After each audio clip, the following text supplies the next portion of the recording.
কিভাবে ব্যবসা করতে হয় তা এই ভিডিওটি দেখলে আপনারা বুঝতে পারবেন। দেখতে থাকেন, তাহলে আপনারা ব্যবসা করতে পারবেন। ঠিক আছে আপু। ভাই বিল কত হইছে? আপু বিল হইছে 3 জনের 150 টাকা। আচ্ছা দিচ্ছি। উদাহরণ আমার ফুচকার দোকানে একটা রুলস আছে, যেই মেয়ে সবচেয়ে বেশি সুন্দরী বিল ওই মেয়ে দিবে। আচ্ছা আমি দিচ্ছি। না আমি দিচ্ছি আমি দিচ্ছি।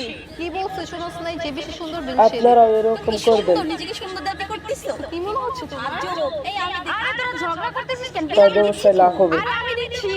ভাইয়া কি বলছো শুনিস নাই বলছি আপু আপনারা 3 জনই সুন্দরী, বিল কি আপনারা 3 জনই দেন।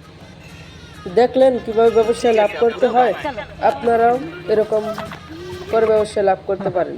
বেডি মানে এভাবে আপনারাও না করবেন। থাকলে বিচার করে রাখে।